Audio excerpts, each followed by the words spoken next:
Special cases of capital gains, capital gain on transfer of bonus shares and capital gain on transfer of right shares. देखिए पहले हम लोग bonus shares में आते हैं. What are bonus shares? Bonus shares are given to existing shareholders on the basis of their holding in the company, on the basis of their shareholding in the company. So जब भी एक company अपने share holders को bonus shares allot करता है, in that case those shareholders do not need to pay any amount to the company for the allotment of those shares. So basically bonus shares मुफ्त में share holders को मिलता है. So these shares are free of cost but it carries full value. So whenever those shares are transferred by those shareholders, at that time how do we actually calculate the cost of acquisition, right? So since the cost is nil in this case, so if a bonus shares is acquired or given to the shareholder before 1/4/2001 and the shareholder is transferring or selling those bonus shares in this financial year, then fair market value as on 1/4/2001 whatever is mentioned is considered as cost of acquisition, and whatever is the sale value is considered as fair market full value of consideration. वापस मैं बताता हूँ, अगर कोई भी share holder अपने bonus shares को बेचता है और वो बोनस शेयर्स अगर 1/4/2001 के पहले खरीदा हुआ पहले अलॉट किया हुआ है, तो 1/4/2001 में जो भी फेयर मार्केट वैल्यू मेंशन किया हुआ रहेगा सिचुएशन में, क्वेश्चन में, उसे हम लोग कॉस्ट ऑफ एक्विजिशन के तौर पे एक्सेप्ट करेंगे और उसे हम लोग इंडेक्सेशन करेंगे जब हम फाइनेंशियल ईयर में उसे उन शेयर्स को ट्रांसफर करेंगे. If any bonus share is allotted after 1/4/2001, then cost of acquisition is always considered as zero, nil. अब हम लोग राइट शेयर्स में आते हैं. Capital gain on transfer of right entitlement and right shares. Right shares क्या होता है? Right shares are right entitlement. Let us first come to right entitlement. Right entitlement are rights given to the existing shareholders for purchasing equity shares of the company at a lesser price.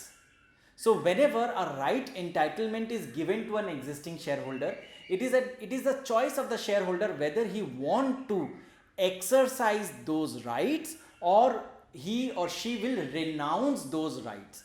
Renouncing of those rights का मतलब होता है कि वो सारे rights वो किसी और को सेल कर दिया, और वो जब सेल किया तो वो कैपिटल गेन के केस में आता है and it is a taxable transfer. तो एक बार यहाँ देख लेते हैं. Amount realised by an existing shareholder by selling right entitlement, that is right to acquire additional shares in the company at a predetermined price is taxable in the year of transfer of right entitlement. Cost of acquisition of right entitlement is always considered as zero. Right entitlement का तो कोई cost नहीं है, क्योंकि आप existing shareholder हैं तो company is giving you preference कि आप shares को खरीद सकते हैं. Let us come to a question which will give us a solid boost of concept in this case. X holds 1000 equity shares in A Limited since 1988. Cost of acquisition rupees 10,000. Fair market value on April 2001 rupees 14,000. A Limited offers 2000 right shares of rupees 10 each to X on May 1, 2019 at a premium of rupees 50. X subscribes for 800 rights shares and renounces 1200 shares in favor of C by transferring the right entitlement for a consideration of rupees 4,800. X sells 1,800 shares in A Limited on March 30, 2020 at rupees 160 per share. Security transaction tax is not applicable as shares are transferred outside stock exchange. तो यहाँ पे क्या हो रहा है कि 1000 equity shares mister x के पास है 1988 से, ठीक है, जिसका कॉस्ट ऑफ एक्विजिशन 10,000 रुपया है. फेयर मार्केट वैल्यू 1/4/2001 में यहाँ पे दिया हुआ है 14,000 रुपया इन सारे शेयर्स का. ए लिमिटेड क्या किया, ऑफर किया एक्स को कि आप 2000 राइट शेयर्स ले लीजिए जिसका दाम आपको 10 रुपये करके पड़ेगा, जिसको आपको प्रीमियम में खरीदना पड़ेगा 50 रुपये में। एक्स सब्सक्राइब किया 800 शेयर्स, ठीक है, 800 राइट शेयर्स, 2000 राइट उसे दिया गया। Remember that the company have given right entitlement to purchase 2000 equity shares in a limited, but X have exercised to purchase only 800 shares.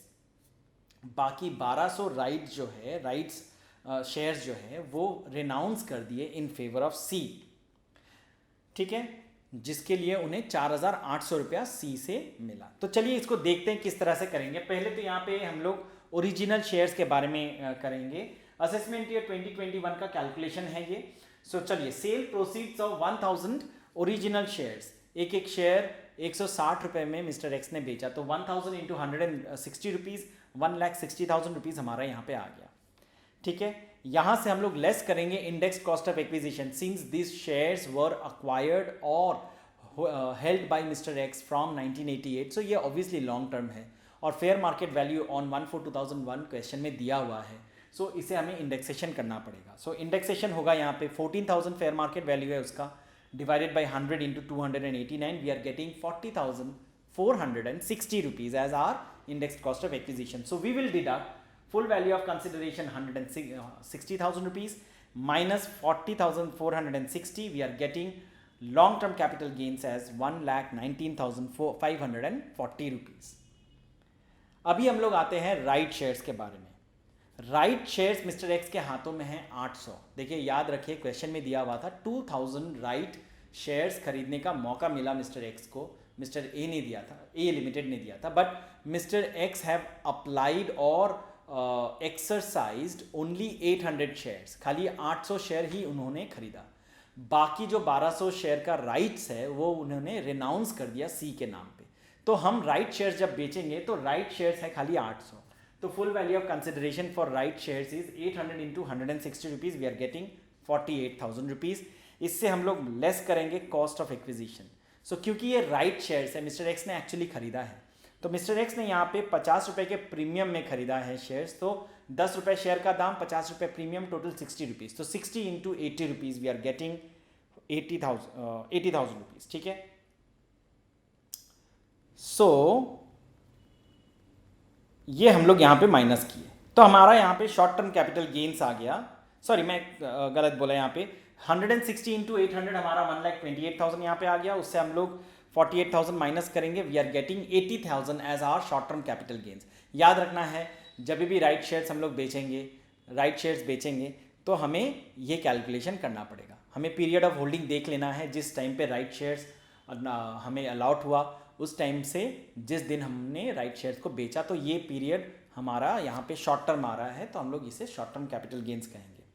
In case of right entitlement, so sale proceeds of right entitlement, यहाँ पे 1200 shares है। 1200 share को अगर आप बेचते हैं 4800 में, तो यहाँ पे हम लोग लिखेंगे full value of consideration for right entitlement 4800 less cost of acquisition nil आएगा। याद रखना है, राइट एंटाइटलमेंट का कॉस्ट हमेशा जीरो लेना है। करने से यहाँ पे हमारा कैपिटल गेन्स आएगा। And in case of right entitlement, whenever you sell right entitlement, उससे हमारा हमेशा शॉर्ट टर्म कैपिटल गेन्स ही होगा, लॉन्ग टर्म नहीं हो सकता।